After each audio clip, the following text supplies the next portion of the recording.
the line, Sylphie, hold the line, quickly. We must not let this creep in the house. This episode was all right. It wasn't, I don't think it was as bad as I initially thought. I took some time to rewatch the episode. I took some time to reread the section of the novel that this part was adapting, and I gotta say, it did a pretty good job of adapting it outside of a few significant changes. But hey, sometimes you gotta appeal to the author's decision to appeal to the mass crowd and try to make it more, I guess, digestible to a larger audience, I guess. And in a way, he did make a few things, he did change a few things, yes, but I don't think he made them any more digestible. In fact, I think in some cases he kind of made it worse. There was one change I liked though, and I'll get to that later, but we'll start with the beginning. They skipped the Roxy bar scene. Oh no, so bad. It's whatever. Rereading it, I found out that the main reason why they had that scene originally happen in the light novel was to show Roxy's initiative while everyone was dilly-dallying around saying oh, Ellen Elise, you should go have sex with Rudy. You have to go to bed with him. Oh, no, Geese should take him to a brothel, and none of those things are gonna work. He's married. None of that stuff's gonna work. He needs to be taken back to his wife. And it's oh, well, we're not gonna make it the journey back home if that's the case. And Roxy, being the initiative-filled person that she is, being the character that she is, decides to go and have sex with Rudius despite the fact knowing that he's married. Which, is questionable, sure, but a lot of characters in the show are questionable in terms of, I guess, character decisions, story elements. Rudy was definitely questionable in the beginning of the series, and ever since he, got along with Sylphie, he kind of grew less and less questionable and is actually turning out to be a pretty good guy. Now that Roxy's in the picture, Rudy was actually the one to make the decision to have sex with Roxy in the end. Now, instead of having that bar scene happen and showing the initiative in that scene and taking up more time, they instead decided to adapt the scene almost word for word in Rudy's room up until the point they have sex, until Roxy makes the advance towards Rudius. Initially, the light novel, they had Roxy, she initially pitched the idea, which did show her initiative, granted. She pitched to Rudius and she wasn't going to do it without Rudius willing to. And then Rudy, took the initiative. I'm saying that word a lot, but it's true. He ultimately decided to have sex with Roxy. And people are saying that Roxy's move to make advances to Rudius in that way was a good character trait. Some people are arguing that. Isn't that just grape? You know what I mean when I say grape. Isn't that just grape? If you're saying that them holding hands is a clear sign that this is consensual, he's being taken advantage of a lot here. Did he need it? If you read the light novel, yeah, he kind of needed it. It was pretty evident that he needed to get out of this rut somehow, some way. And the writer made this very convoluted situation in a way that, yes, he is allowed to cheat on his wife now. Great, fantastic. As a Sylphie fan, that fucking hurts. Whatever. It sucks that the writer decides to have this situation happen. It really sucks. And I'm not sure if I just started lagging there, but whatever. I don't like the decision to have Roxy really, or Rudy really cheat in this way. I guess if you were going to make this situation, and you're going to have Sylphie be separate from Rudius, and you're going to try to have Roxy be joined in this situation like this, I get it. I understand that you initially wanted this freaking series to be a harem eventually. I understand that, and you did a damn good job of making a situation where that was possible. Congratulations, you did it. But to me, I'm a bit biased, if you can't tell, based on how I chose the best girl in the series to be Sylphie. But, never waver, Sylphie fans. At least Sylphie's not a creep in that sense. At least she doesn't grape people, And if you say the aphrodisiac is like counts is similar to Roxy, bro, Rudy clearly established the fact that he wanted to have sex with Sylphie like the day before. Literally like a few days before, at max a few days before. I'm pretty sure it was the day before, but let's just say a few days before. And he let her into the room. They both decided to start drinking, and bro, like he was very obvious that he wanted to perform well in front of Sylphie. So if you're saying that that was the same thing that Roxy did, I don't know about that one, Chief, but whatever. We'll whatever, bro. That's to be debated. I understand Roxy's significance in the story, but do I feel like her inclusion in this whole romance and this whole family, her inclusion in that being well done? I don't think it was well done here. I don't think it was well done in the light novel. But hey, man, like, you do you. If you like it, if you appreciate it, great. Good for you. All power to you. To me, I can't help but cringe a little bit.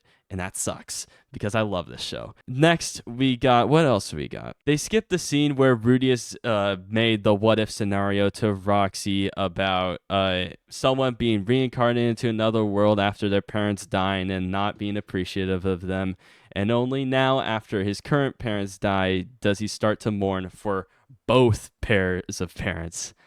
And he asks, what should he do? And Roxy, as a response, said that you should just enjoy the family that you have now because there's nothing else you can do. And that's what got him out of that room. And you know what? That was a good scene, but honestly, I don't think it needed to be done. This is contrary to what I said in the stream, by the way, but I'm starting to understand why they excluded it now. The same feelings that got passed on from that were kind of felt here, and I could tell that he's going to start appreciating his family a lot more once the next episode rolls around. In case you didn't notice, the next episode's called Succession.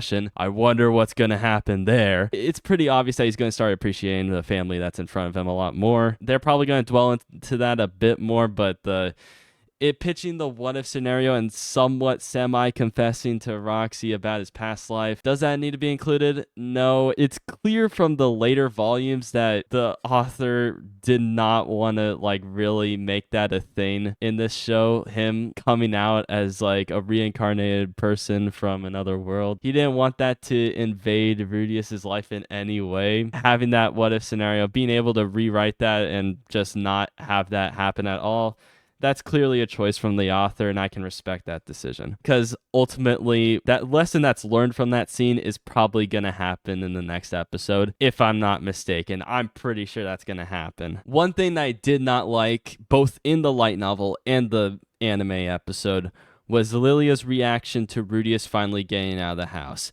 He's been cooped up in there for months. His face looks like he's malnourished, and he looks awful.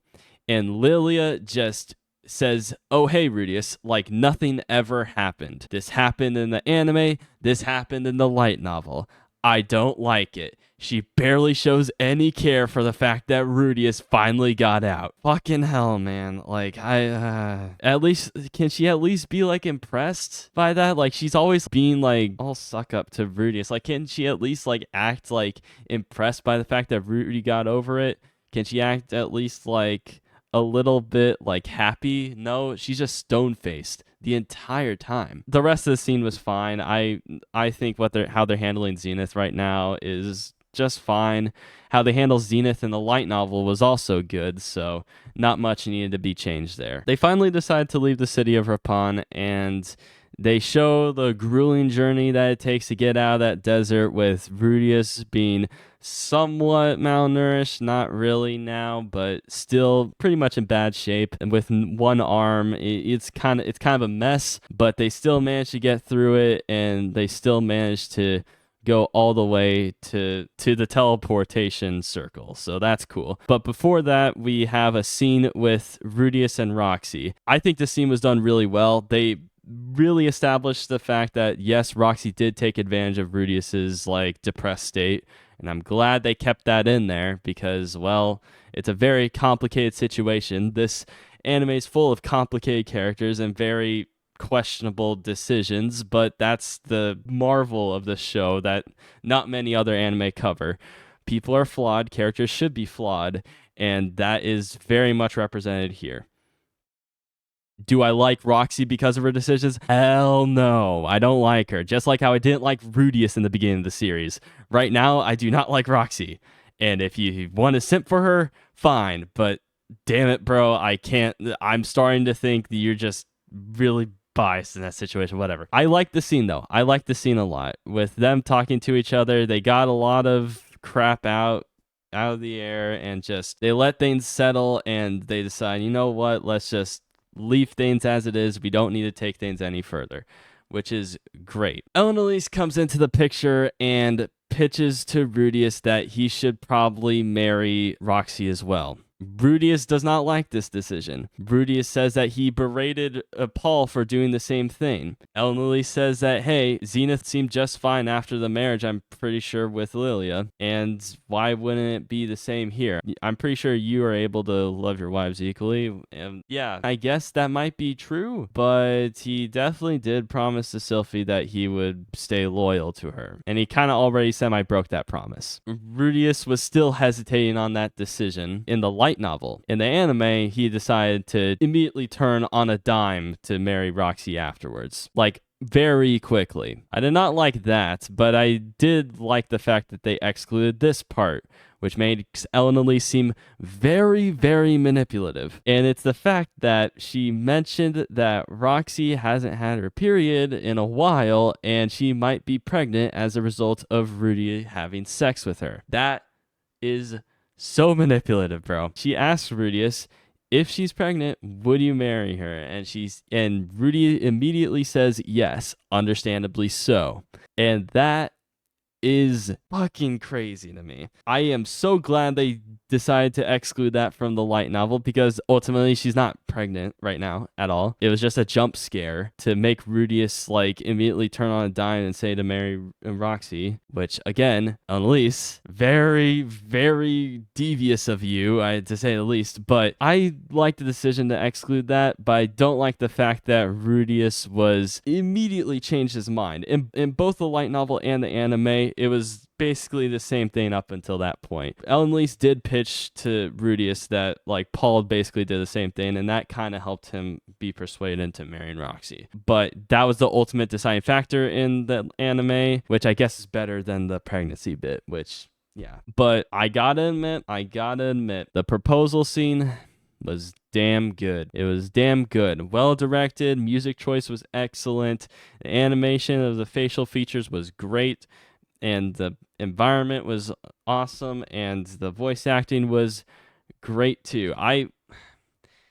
It was great. I loved that scene a lot. But everything surrounding it, everything, the drama, the build-up, everything was questionable, to say the least. In terms of music, it was great, like throughout the entire episode. In terms of animation, it was decent for the entire episode, but in terms of writing, it was a bit questionable. You established a pretty solid base with the light novel, but again, I gotta say, even the light novel was very weird, and I did not like a lot of it. And I understand the importance of Roxy's character being included in the family later in the other volumes, but bro, I felt like this could have been done better and in a less cringe way. But you know what? It was still Mushoku Tensei. It was still good. It was still well executed somewhat in some scenes, especially the final scene. That scene was so damn good. But anyway, with all that said,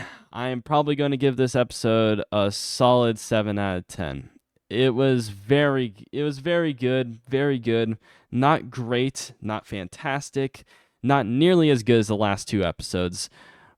But what's really holding this thing back is its writing, because it can be a bit questionable, and it had a questionable base to begin with. Not much you can improve on if you're not willing to go a step further and make some serious changes to it. So with all that said, yeah, decent episode. My opinion is that, I don't like the story element that much, but it's somewhat well executed in certain situations. So I'm sure the next episode will be great, though. Anyway, see you guys.